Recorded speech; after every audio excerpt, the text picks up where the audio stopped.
Bir şeref, yüksek şeref, vatan için, millet için milyonlarca evet.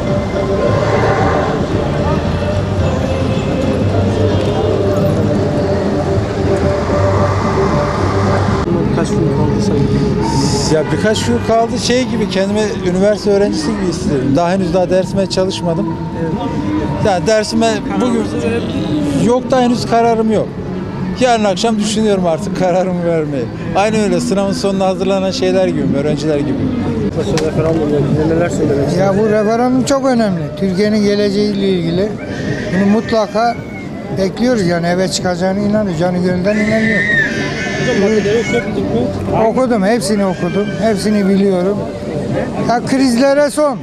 Bundan sonra kriz olmaz ülkemizde inşallah. Bundan sonra yoluna devam edecek Türkiye. Her şeyin hayırlısını istiyoruz. Ülkemiz için hayırlısı neyse olur. Kararınızı verdiniz mi peki? Vallahi şu anda kararımız çok net değil. Net değil. Kararımız Maddeleri okuyabildik mi? Maddeleri okuyabildik mi 18 maddeyi? yok, okumadım. Daha önce bu ülke sefillere oynuyordu. IMF'ye borcumuz vardı. İnsanlar geçim sıkıntısı çekiyordu. Maaşlarını çekemiyorlardı. Ama şu an için şu güzelliğe bakın. Ya şu güzelliği görmeyen gerçekten söylüyorum bu ülkeden değildir yani. Ben o kadar net konuşuyorum. O yüzden kararımız evet. Hiç tereddüt yok yani. Maddeleri okuyabildik mi? Ben maddelere bakmam. Ben Cumhurbaşkanımız ne demişse ona bakarım. Ben ne anlarım maddeden? Maddeden okusan mı yazar? Okumaya gerek yok. Okumama gerek yok ya. Ben şimdi maddelerin hani okumama hiç gerek yok. Ben sadece Doğru mu? Cumhurbaşkanımızın çıkıp da televizyonda Kur'an okuyabiliyorsa, çocuğunu Kur'an okutup yetiştirebiliyorsa biz Müslüman bir ülkeyiz. Yani bunu şimdi dünya biliyor. Bizim Türkiye'nin Müslüman bir ülke olduğunu dünya biliyor. O yüzden şimdi biz mesela yani Kur'an okuyanın peşine gitmemiz gerekiyor, şarap içenin peşine gitmemiz gerekiyor. O yüzden biz tamamen evetçiyiz. Hiç tereddütümüz yok yani, sıkıntımız yok yani.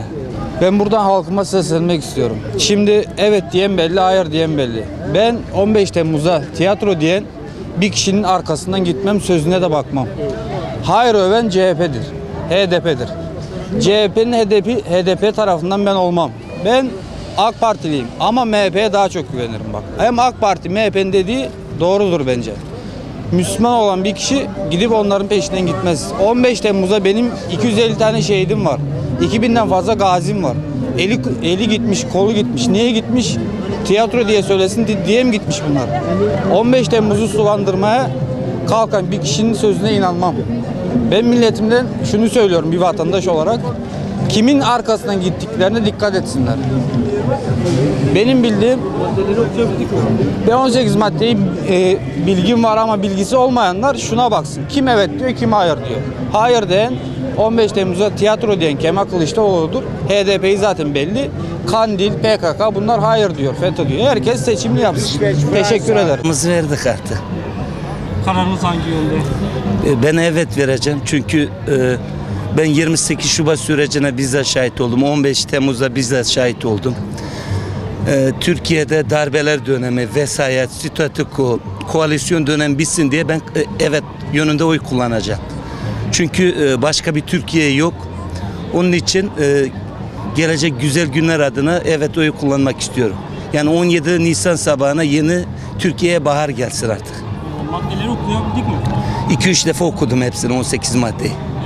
Yetersiz ama şu an yani en azından darbe anayasasından güzel.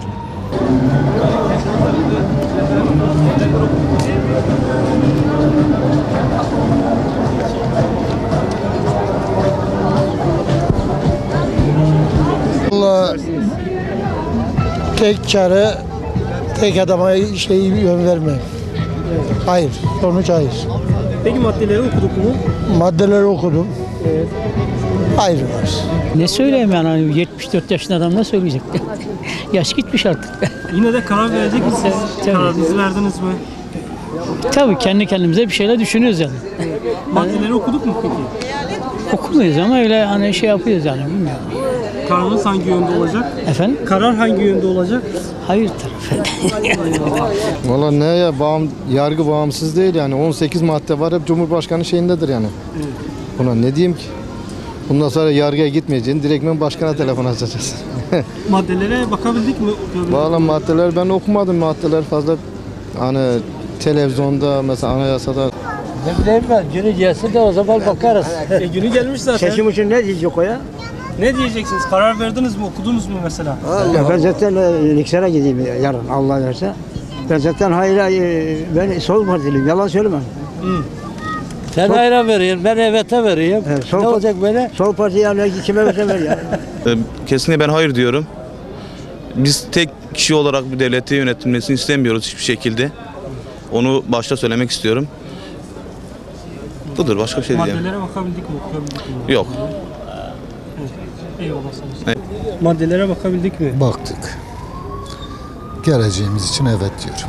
Benim düşüncem şu. 1950'de mağdur yaratmışık. Evet. Yani sistem olarak. 60'ta daha fazlasını yaratmışık. 70'te gençlik olarak yaratmışık. Mağdur yani. Bu sistem yaptıysa bunu. 80'e gelindi. O mağdurluğu ben de biliyorum. Çünkü ben o zaman 18 yaşındaydım. 96'ya gelindi bir daha mağdur yaratıldı. 2007'ye gelindi yine mağdur yaratıldı Türkiye'de.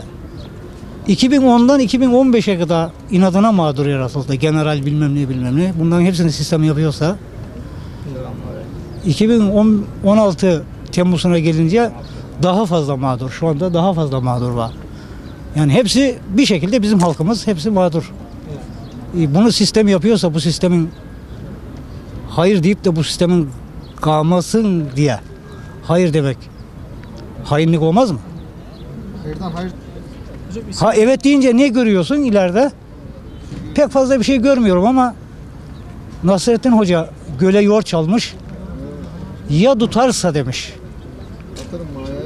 Ha, ya tutarsa demiş. Gölde de biraz zor tutar. İsim neydi? Abi ama tutarsa da memleket yoğurda doya ya. Öyle demiş Nasrettin Hoca. Referandumla ilgili ben maddeleri inceledim. Maddeler genelde olumlu yönde, yani evet anlamında olumlu yönde. Tabii bazı kabul edilmeyecek maddeler de var. Örneğin mesela milletvekili sayısı 550'den 600'e çıkarılıyor. Bu tabii ki bütçeye daha ekstra yük olarak binecek. Bunun maliyeti kime yansıyacak? Tabii ki vatandaşa. Bu örneğin kabul etmediğim maddelerden bir tanesi. Kabul etmediğim diğer bir vatandaş olarak kabul etmediğim diğer maddelerden bir tanesi de Cumhurbaşkanı'na fazla yetki verilmiş. Gerçekten Cumhurbaşkanı'na fazla yetki verilmiş. Aslında bu başkanlık sistemi açık olarak söylenmiyor da yani kapalı olarak Cumhurbaşkanı aynı isimde kalıyor. Kapalı olarak bir başkanlık sistemi. İşin özünde yani başkanlık sistemi bu. Var. Kararımızı verdik mi? Karar %90 yani. %10 bir eksikleri söyledik yani bu millet şeyleri. Evet. Ya belki birkaç kişi orada istihdam sağlanıyor ama bu israf olarak bütçeye yansıyor. Hani şimdi istiyor devlet genelde hep vatandaştan kenar sıkma tasarruf istiyor ama maalesef de baştaki hükümetler kenar sıkma konusunda bunlar sınıfta kalmış durumda yani bir vatandaşlar. Benim görüşüm bu.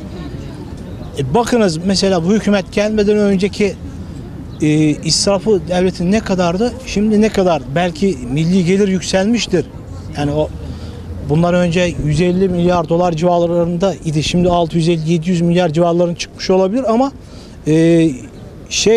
israf da belki bundan 10 misli artmıştır. Belki 20 misli artmıştır. Tam yani şimdi bir rakam veremeyiz ama böyledir yani. Bu referandum ile ilgili neler söylemek istersin amca? Ben bu hükümetten memnunum. En son hudutlara kadar gittim. Yollara uçaklar iner neredeyse. Helikopter iner. Bu yapılan şeyleri görüyorum. Gördüğüm için memnunum. Evet. Eylül mesela. Evet çıkacak. Daha ne çıkacak yani? Evet. Siz kararınızı verebildiniz mi? Biz verdik kararımızı. Hangi yöndedir karar? Şu anda evet. Evet. Maddelere bakabildik mi peki abi? Maddeleri ne kardeşim? Biz zamanında gördük. Ben 54 yaşındayım. Ben 54 yaşındayım şu anda. Biz zamanında bunları hep gördük. Kenan Evren'in zamanında mesela inkılap oldu. 80'de inkılap oldu. O zamanlarda mesela ne bileyim ben çok şeyler değişti ya. Bir iş yerine giriyordun. Bak şimdi bir iş yerine giriyordun zamanında. Bir sene çalışıyordun. Bir sene sonra CHP geldi. Haydi benim adamım geliyor. Vuruyordu, dekmiyor sana. Çık dışarı. Ertesi sene, aradan bir sene daha geçiyordu, MHP geldi. Daha ertesi sene geçiyordu, atıyordum. Doğru yol geldi. Yani 5 sene çalışamıyordum bir iş yerinde eskiden. Şimdi de bak ben 12 sene oldu. Ben devlet hastanesinden emekliyim Muradiye'den. 8 sene oldu. 8 sene orada çalıştım. 5 senede de emekliyim oldu biteli. Emekliyim ben şu anda. Eski zamandan olmuş olsaydı ben oradan emekli. İstikrar mı demek istiyorsun? Tabii canım ya. Evet diyeceksin kardeşim. Herkes biliyor bunu. Herkes biliyor. Hikaye yani. Çok sağ olasın.